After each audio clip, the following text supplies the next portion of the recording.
Okay, so on this channel, I like my hyperbolic jokes and hyperbolic examples, and sometimes I guess I use the conspiracy theory memes a lot. But today, I want to talk a little bit about that.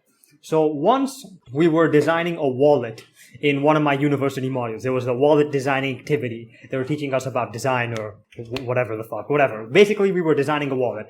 And then my partner for the wallet design activity asked if I use cash. And I simply said, it's like, yeah, I use cash. And she asked me why. It's like easier to carry a card. And I said, I want a sense of privacy. I don't want the government or a bank knowing my transactions. I want to feel how much money you have. Because you see, when you have cash and when you have cash in your wallet, you count that stuff. And when you go into a store, you don't just go and think, oh yeah, I'm gonna buy whatever. You know how much you have and you actually like tally the costs of the items you buy to make sure you don't go above how much cash you... 2 + 2 is 4, -1, that's 3, quick maths. Everyday man's on the block. Whatever, you get the point. You can feel how much you have, and because of that, you actually spend less. You're a lot more careful with it, because you can see it depleting. But with a bank account or a card, it's just a magic card. You don't know, or at least you do, but it's just a card, right? In fact, nowadays when you do transactions, you don't even see the amount you have in your bank account. You kind of just flash the card, and you get a receipt of how much you paid, whatever. And she was pretty interested, but at the same time, she found it a little bit humorous, I guess. See your girl in the park, that girl was a uckers. But what she said next really scared the shit out of me. She said, I don't really care about my privacy because I have nothing to hide.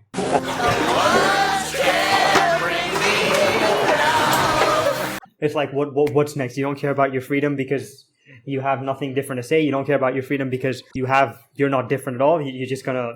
You get the point, right? See how this really weird line of argument. And you see, many people call Richard Stallman an extremist, but they don't really get it.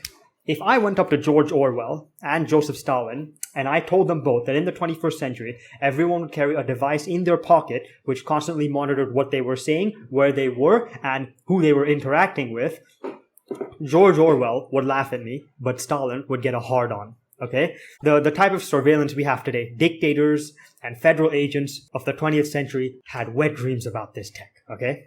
And yes, we meme the Amish people in the US for using flip phones or not using technology.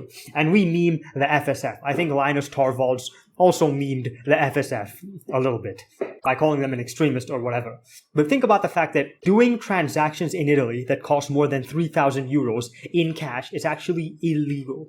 That's right. If you pay somebody more than 3,000 euros in cash in Italy, that's considered a felony. Think about the fact that you cannot have banking apps unless your device is not rooted. So if your device is rooted, you're not allowed to use banking apps on it. Think about what happened during COVID, Singapore and Australia. Do I have to say more? In Australia, police could demand selfies and basically enter your house whenever. Think about Edward Snowden. Many people I know today actually consider Edward Snowden a traitor because he broke the NDA.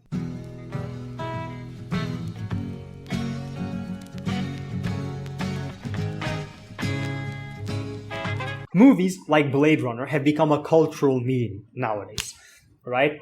STEM or Elysium and all these things. Ooh, the AI girlfriend, lol. Oh, you look lonely, ha ha ha.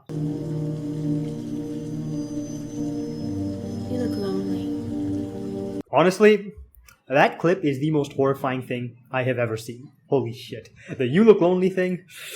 And if you think about it, it is already happening. And I'm not talking about lonely fans. I mean like actual AI girlfriends, okay? Chatbots were proof of concept. And then you had ChatGPT, which was like a severe improvement. And then now you literally have apps that sell AI girlfriends.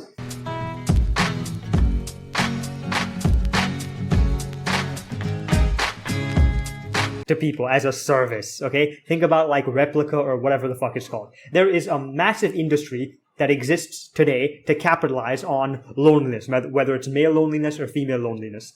Loneliness is higher than it has ever been. These are just statistics. And another thing is data now means everything. It means more than money, and companies will stop at nothing to get more of it. Many thought genetically engineered soldiers were also a meme. We would have discussions about them in classrooms when I was in 5th grade as like a cool thought experiment. But that is also just around the corner. CRISPR have patented, right? All new technologies have patented this new technology which allows straight up genetic engineering. So designer babies, literally. And the thing about designer babies is you can breed them to be custom killing machines, right? Soon, body implants that can read your thoughts are not that far-fetched either, right? And trust me when I say people will line up to get chipped, okay? People will line up to get a chip in their heads, which sends them advertises like to their brain. You know what I mean? It sends advertises through the optical nerve, okay? This is not that far off. And eventually, cities will force everybody to get one.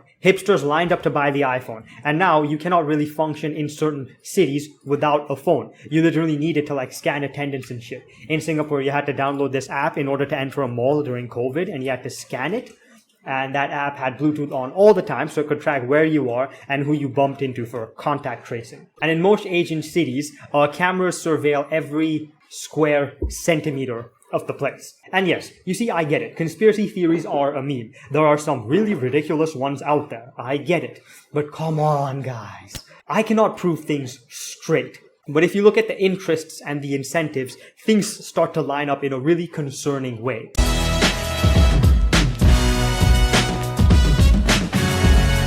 I get that there's some wild shit out there, but we need to look deeper than what mass media tells us. Thomas Sowell and Noam Chomsky both criticize mass media. And when you have two people where one person really dislikes the other person, Thomas Sowell, I don't know, he didn't really like Noam Chomsky or whatever in general, but both of these guys said that mass media is fishy. I think, right, but two people, very different, they don't like mass media. When two opposites agree on one thing, we need to start asking questions. And I think something is up. We need to genuinely start to look deeper. Now, that is not an invitation to just believe whatever the alternative media tells you.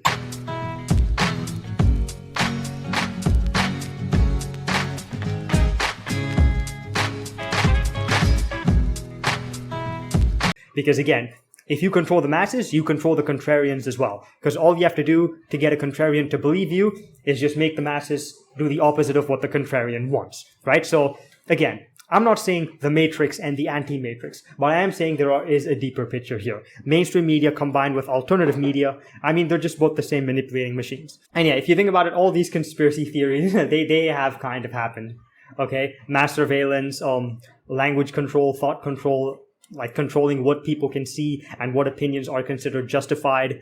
It's kind of happened already, so yeah. Thanks for watching and have a nice day.